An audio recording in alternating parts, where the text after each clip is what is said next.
এরকম একটি নৃশংস খুনকেও এই মহা বদমাশ মুহাম্মদ জাস্টিফাই করেছে।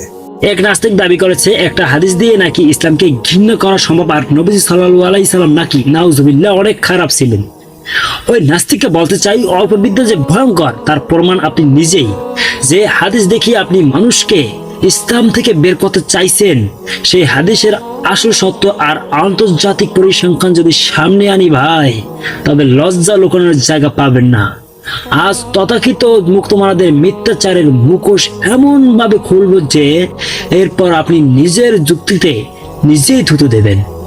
প্রমাণ চান? তাহলে এই ভিডিওটি শেষ পর্যন্ত দেখতেই হবে এবং মুসলিমরা বেশি বেশি লাইক করবেন, কমেন্ট করবেন এবং শেয়ার দিবেন। গালাগালি করতো এবং আপনার সম্পর্কে অপমানজনক কথা বলতো। আমি নিষেধ করতাম কিন্তু সে বিরত হতো না। আমি তাকে ধমক দিতাম কিন্তু সে তাতেও বিরত হতো না। তার গর্ভজাত মুক্তার মতো আমার 2টি ছেলে আছে, আর সে আমার খুব প্রিয় পাত্রী ছিল। গত রাতে সে আপনাকে গালাগালি শুরু করে এবং আপনার সম্পর্কে অপমানজনক কথা বললে আমি তখন একটি ধারালো ছুরি নিয়ে তার পেটে স্থাপন করে তাতে চাপ দিয়ে তাকে হত্যা করে ফেলি। তো বৃথা গেল। নবী বাইনচোদ বললেন, তোমরা সাক্ষী থাকো, তার রক্ত বৃথা গেল। রাসূল সাল্লাল্লাহু আলাইহি সাল্লাম যখন আরবে ইসলামের দাওয়াত দিচ্ছিলেন, তখন মক্কার এবং মদিনার অনেক মানুষ, বিশেষ করে যারা মূর্তি পূজক বা ইসলামের প্রতি বিদ্বেষী ছিল, তাকে শত্রু হিসেবে গণ্য করত। সেই কৃতদাসী সম্ভবত ইসলামের ঘোর বিরোধী ছিল এবং তার এই ঘৃণা বা বিদ্বেষ থেকেই সেই নবীজিকে গালিগালাজ করত। এটি কোনো চৈত্রিক কারণে নয়, বরং ধর্মীয় ও আদর্শিক শত্রুতা থেকে হতো। অন্ধ সাহাবী তার স্ত্রীকে বারবার বুঝিয়ে যখন ব্যর্থ হলেন এবং দেখলেন যে সে কোনোভাবেই নবীজির সম্মানহানি করা থেকে থামছে না, তখন তিনি অত্যন্ত আবেগপ্রবণ হয়ে এই চরম পদক্ষেপ নেন। নবীজি সাল্লাল্লাহু আলাইহি সাল্লাম যখন পুরো বিষয়টি শুনলেন যে ওই নারী ক্রমাগত এবং উদ্দেশ্যপ্রণোদিতভাবে এই কাজ করত, তখন তিনি সেই সাহাবীকে তাই মুক্ত করে দেন। সহজ কথায়, সেই কৃতদাসী নবীজি কোনো ভুলের জন্য নয়, বরং ইসলামের সততা গ্রহণ করতে না পেরে নিজের মনের বিদ্বেষ থেকেই গালিগালাজ করত। সেই মহিলাটির পরিচয় শুধুমাত্র কৃতদাসী। কি জঘন্য সমাজ ব্যবস্থা! সেই সমাজ ব্যবস্থা, সেই দাস প্রথার যদি সামান্য উন্নতিও করার চেষ্টা করতো, এই মুহাম্মদকে একটু হলেও প্রশংসা করার সুযোগ তৈরি হতো। করবে না, করতে পারে না, তাহলে তো তার নিজের দাসী ভোগ করার সুযোগটা সে কিভাবে হারাবে? হাদিসটিতে পরিষ্কার বলা হয়েছে, ওই নারী নবীজির কৃতদাসী ছিল না, বরং একজন অন্ধ সাহাবী উম্মে ওয়ালাদ সন্তানবতী কৃতদাসী ছিল। নবীজির সাথে তার ব্যক্তিগত কোনো লেনদেন বা মেলামেশার সুযোগই ছিল না। নবীজির চরিত্র এমনকি আরবের ঘোর শত্রুরাও নবীজিকে আল আমিন বিশ্বস্ত বলতো। তার চরিত্রকে পবিত্রতা নিয়ে খোদ মক্কার কাফেররাও কখনো প্রশ্ন তোলেনি, আর আজকে আপনারা প্রশ্ন তুলছেন। তিনি যদি কোনো অন্যায় করতেন, তবে আরবের কবিরা তার নিয়ে কবিতা লিখে প্রচার করত, কিন্তু ইতিহাসে এমন কোনো প্রমাণ নেই। সে কেন মুহাম্মদকে গালি দিত? মুহাম্মদের সাথে তার কি লেনা? হতে পারে এই মুহাম্মদের জন্যই এই মেয়েটিকে কৃতদাসী হতে হয়েছিল, কৃতদাসীর জীবন বরণ করতে হয়েছিল। হতে পারে এই মুহাম্মদের জন্যই একটা নিগৃহীত জীবন তাকে বয়ে নিয়ে বেড়াতে হচ্ছিল। একজন গোত্র প্রধান হিসেবে, দলীয় প্রধান হিসেবে মুহাম্মদের নেওয়া সিদ্ধান্তগুলোর কারণে এই নারীদের জীবন অতিষ্ঠ হয়ে যেত বলেই এই নারীরা মুহাম্মদকে গালিগালাজ করত। হাদিস অনুযায়ী ওই নারী ছিল ওই অন্ধ সাহাবীর উম্মে ওয়ালাদ, অর্থাৎ যার গর্ভে মনিবের সন্তান হয়েছে। আরবে উম্মে ওয়ালাদের মর্যাদা সাধারণ দাসীদের চেয়েও অনেক বেশি ছিল।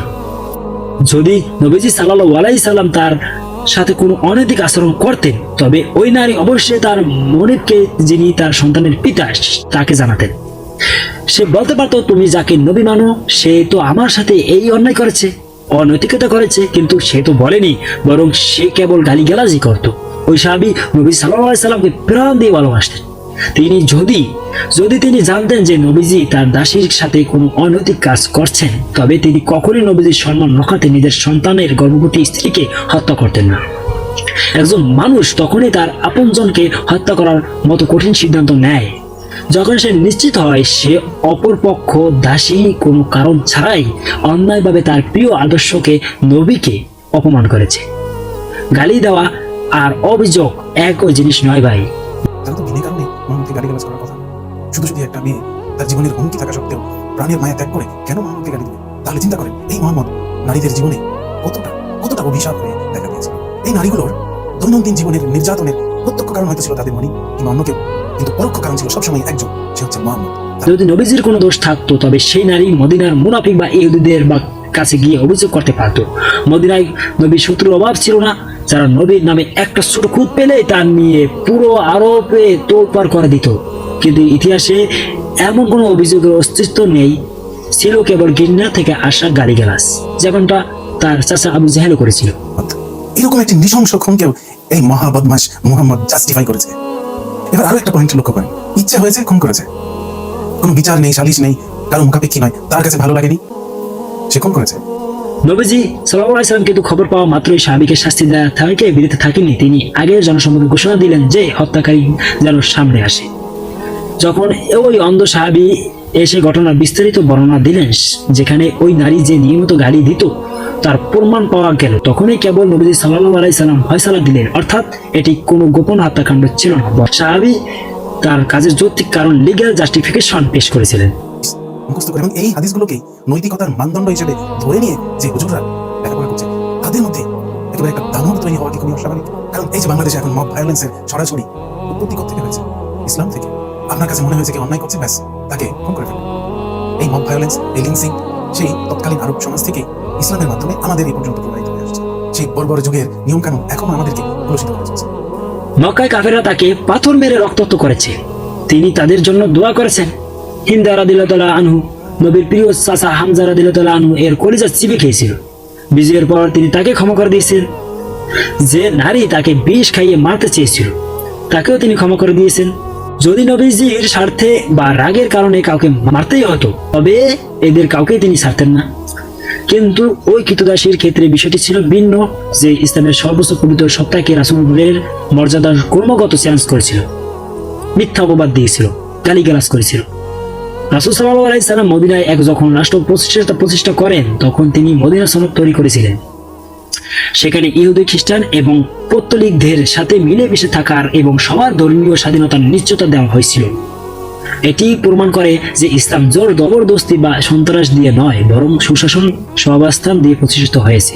তারা তো এই অনৈতিকতাগুলোকেই নিজেদের নৈতিকতার মানদণ্ড ধরে নেয়। সুতরাং তারা ভিতরে ভিতরে কতটা দানব তৈরি হয়ে গেছে সেটা ভাবতে পারেন। হয়তো পারিপার্শ্বিকতার কারণে তাদের এই দানবিকতা সুপ্ত অবস্থায় থাকে, কিন্তু সুযোগ পেলেই হুজুরদের এই দানবিকতা মাথা চাপা দিয়ে ওঠে। বাংলাদেশে বা বিশ্বে কোনো ব্যক্তি যদি ইসলামের নাম নিয়ে অন্যায় বা সন্ত্রাসী কাজ করে, তবে তার দায় ইসলামের নয়। একজন ডাক্তার যদি ভুল চিকিৎসা করে, রোগী মেরে ফেলে, আপনি কি চিকিৎসা বিজ্ঞান বা মেডিকেল বইকে দোষ দেবেন, নাকি ওই হাতুড়ে ডাক্তারকে দোষ দিবেন? ঠিক তেমনি কেউ যদি কুরআন ও হাদিসের ভুল ব্যাখ্যা দিয়ে নিজের স্বার্থে সন্ত্রাস করে, তবে দোষ সেই ব্যক্তি, ধর্মের নয়। ইসলামে বিনা কারণে একজন নিরাপদ মানুষকে হত্যা করাকে পুরো মানব জাতিকে হত্যার সমান অপরাধ বলা হয়েছে। সূরা মায়েদা আয়াত নাম্বার 32। একটি মাত্র হাদিসে কি পরিমাণ নৃশংসতা, বর্বরতা লুকিয়ে আছে সেটা ভাবতেও গা শিউরে ওঠে। মানুষের কাছে জানতে চান, তারা লজ্জায় সেগুলো অনুবাদ করে না। আপনি বলছেন মানুষ নিজের মুখে থুতু দিত যদি সত্য জানতো। আরে পাগলা, কিন্তু মজার ব্যাপার হলো ইসলামের ইতিহাস কেবল মুসলমানদের লেখা নয়। অনেক অমুসলিম ও পশ্চিমা ঐতিহাসিক যেমন Michael Hart, Thomas Karen Armstrong নবীজির জীবনী পড়ে তাকে ইতিহাসের শ্রেষ্ঠ মানব হিসেবে স্বীকৃতি দিয়েছেন। কেন দিলেন? কারণ তারা তার মধ্যে এমন এক ব্যক্তিত্ব দেখেছিলেন যিনি আরবের চরম বর্বর সমাজকে মাত্র 23 বছরে আমূল বদলে দিয়েছিলেন। যে সমাজে কন্যা সন্তানকে জীবন্ত কবর দেওয়া হতো, সেখানে তিনি নারীর উত্তরাধিকার ও সম্মান নিশ্চিত করেছিলেন। হাইরে আপনাদের আইকিউ, হাইরে আপনাদের ধুলাই হওয়া মগজ। আপনাদের যদি সামান্য লজ্জা শরম থাকতো, নিজেকে এই মহা বদমাশের অনুসারী বলার আগে নিজের মুখে নিজেরা থুতু দিতেন। মগজ দোলাই তখন বলা হয় যখন কাউকে জোর করে কোনো কিছু শেখানো হয়। কিন্তু পৃথিবীর ইতিহাসে ইসলাম সবচেয়ে বেশি ছড়িয়ে আছে আচরণ ও ন্যায় বিচারের কারণে। যদি কেবল তলোয়ার ও মগজ দোলাই হতো, তবে ইন্দোনেশিয়া ও মালয়েশিয়ার মতো দেশে, যেখানে কোনো মুসলিম সৈন্য কোনোদিনও যায়নি, আজ কোটি কোটি মানুষ মুসলিম হতো না। মানুষ সেখানে মুসলিম ব্যবসায়ীদের সততা দেখে আকৃষ্ট হয়েছিল। এরকম একটা ধর্ম, এরকম একটি নৃশংস ধর্ম, যার এই যুগে এসে কোনো রকম কোনো উপকারিতা নেই, তাকে কি কারণে দুধ কলা দিয়ে পুষতে হবে? যার একটি কোনো ভালো গুণ নেই, যার বিন্দু মাত্র কোনো দরকার নেই একটি উন্নত সভ্য সমাজে, তাকে যেতে হবে। ইসলাম হ্যাজ টু গো। আপনি যদি মনে করেন ইসলাম মিথ্যা, তবে আপনাকে অবশ্যই এর বিকল্প কোনো আদর্শ খুঁজে পেতে হবে যা মানুষের জন্য এর চেয়েও বেশি শান্তি ও সাম্য এনেছে। নাস্তিকতা বা সেকুলারিজম কি দুনিয়া থেকে যুদ্ধ বা রক্তপাত কমাতে পেরেছে? প্রথম ও দ্বিতীয় বিশ্বযুদ্ধে কোটি কোটি মানুষ মারা গেছে কোনো ধর্মের নামে নয়, বরং রাজনৈতিক ও জাতীয়তাবাদী আদর্শের কারণে। পৃথিবীর ইতিহাস সাক্ষী, কোনো আদর্শ বা ধর্মকে জোর করে বা গালি দিয়ে মুছে ফেলা সম্ভব হয়নি। সোভিয়েত ইউনিয়নের বা চীনে একসময় ধর্মকে সম্পূর্ণভাবে নিষিদ্ধ করা হয়েছিল, কিন্তু মানুষ তাদের বিশ্বাস ছাড়েনি। কেন? কারণ ধর্ম মানুষের জীবনের নৈতিক, ভিত্তি ও আধ্যাত্মিক প্রশান্তি দেয়। ইসলামকে মুছে ফেলার চেষ্টা নতুন কিছু নয়, গত 1400 বছর ধরে বহু শক্তি এই চেষ্টা করেছে। কিন্তু ইসলাম আজ বিশ্বের দ্রুততম বর্ধনশীল ধর্ম। নাস্তিকরা যদি ইসলাম থেকে বেরিয়ে আসার কথা বলেন, তবে আপনারা বিকল্প হিসেবে কি দিচ্ছেন? তারা কি এমন কোনো সমাজ ব্যবস্থা দিতে পেরেছে যেখানে অপরাধ নেই, যেখানে মানুষ একে অপরের প্রতি দায়বদ্ধ নয়? আধুনিক বাস্তববাদী সমাজ মানুষকে ডিপ্রেশন, একাকিত্ব এবং পারিবারিক বাঙ্গন ছাড়া খুব বেশি কিছু দিতে পারেনি। ইসলাম কেবল একটি ধর্ম নয়, এটি একটি জীবন বিধান, ওয়ে অফ দ্য লাইফ। এটি জাকাতের মাধ্যমে ধনীদের সম্পদ গরিবের মাঝে বিলিয়ে দেওয়ার কথা বলে, যা আধুনিক পুঁজিবাদ করতে ব্যর্থ। যদি কোনো মুসলিম চুরি করে, আমরা কি বলি ইসলাম তাকে চুরি শিখিয়েছে? না, কারণ ইসলামে চুরির শাস্তি হাত কাটা। তেমনি কোনো মুসলিম নারী নির্যাতন করলে তাকে ইসলামের শিক্ষা বলাটা কি যৌক্তিক হবে? সেখানে ইসলামের কঠোর বিরোধী। নাস্তিকরা অনেক সময় খণ্ডিত তথ্য দিয়ে বিভ্রান্ত ছড়ায়। আপনি যদি কোনো নির্দিষ্ট আয়াত বা হাদিস নিয়ে সন্দিহান থাকেন যা দিয়ে তারা নারী নির্যাতনের কথা বলে, তবে আমাকে বলতে পারেন, আমি সেটি সঠিক প্রেক্ষাপট নিয়ে আপনাদেরকে বুঝিয়ে দিতে পারা সক্ষম হব। আপনারা আমার কমেন্ট বক্সে অবশ্যই বলবেন। এই দানবিকতা সুপ্ত অবস্থায় থাকে, কিন্তু সুযোগ পেলেই হুজুরদের এই দানবিকতা মাথা চাড়া দিয়ে ওঠে, যে কারণে মাঝে মধ্যে আপনারা খবর পান দর্শক হত্যা করতেছে হুজুররা। মানে এমন কোনো দাম্ভিকতা নাই যেটা তারা দেখায়। আমেরিকা, দক্ষিণ ও আফ্রিকা বা ইউরোপে অনেক উন্নত দেশে, যেখানে ইসলাম বা হিজাবের কোনো বাধ্যকতা নেই, দর্শনের হার অনেক মুসলিম প্রধান দেশের তুলনায় অনেক গুণ বেশি। কিন্তু সেখানে কেন? সেখানে তো কোনো মুসলিম নেই, সেখানে দর্শন হচ্ছে কেন? আমেরিকার প্রতি 1 থেকে 2 মিনিটে একজন নারী যৌন নির্যাতনের শিকার হন। সুইডেন বা দক্ষিণ আফ্রিকার মতো দেশগুলোতে দর্শনের পরিসংখ্যান ভয়াবহ। যদি ইসলামী দর্শন বা নারীদের নির্দিষ্ট পোশাক দর্শনের কারণ হতো, তবে এই দেশগুলো যেখানে নারীরা সবচেয়ে বেশি স্বাধীন, নাস্তিকদের পরিভাষায় সেখানে দর্শন হওয়ার কথা ছিল না, তাহলে কেন হচ্ছে? ইসলাম শুধু নারীদের পর্দা করতে পারেনি, বরং প্রথমে নির্দেশ দিয়েছিলেন পুরুষদের। কুরআনে আল্লাহ বলেছেন, মুমিন পুরুষদের বলো তারা যেন তাদের দৃষ্টি অবনত রাখে। সূরা আন-নূর আয়াত নম্বর 30। ইসলাম দর্শকের জন্য কঠোর শাস্তির বিধান রেখেছে। মদ ও নেশা জাতীয় দ্রব্য হারাম করেছে, যা অধিকাংশ যৌন অপরাধের মূল। নারীকে মায়ের জাতি হিসেবে সর্বোচ্চ সম্মান হিসেবে রেখেছেন। নাস্তিকরা যখন বাংলাদেশে কোনো অপরাধ হয়, তখন তারা চট করে বলে দেয় এটি ইসলামের দোষ। কিন্তু যখন আমেরিকা বা ইউরোপে হাজার হাজার দর্শন ও নারী নির্যাতন হয়, তখন তারা বলে না যে এটি নাস্তিকতার দোষ বা এটি সেকুলারিজমের ব্যর্থতা। এটি তাদের স্পষ্ট ভণ্ডামি।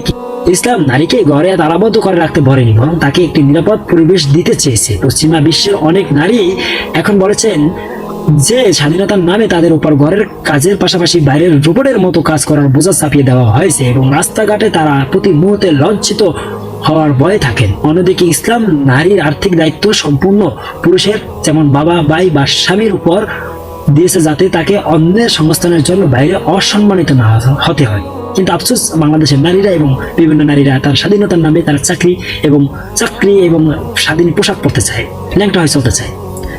তাই ওইসব তথাকথিত মুক্তমানাদের বলতে চাই, ইসলামের একটা কাটাছেঁড়া হাদিস বা খণ্ডিত তথ্য দিয়ে কোটি কোটি মানুষের ঈমান নাড়িয়ে দেওয়া স্বপ্ন দেখা বন্ধ করে। যে আদর্শ আরবের মরুভূমি থেকে শুরু হয়, আজ সারা বিশ্বের আনাচে কানাচে পুষে গেছে, তা আপনাদের মতো 2-4 সস্তা লজিকবাজের কথায় বিলীন হয়ে যাবে না।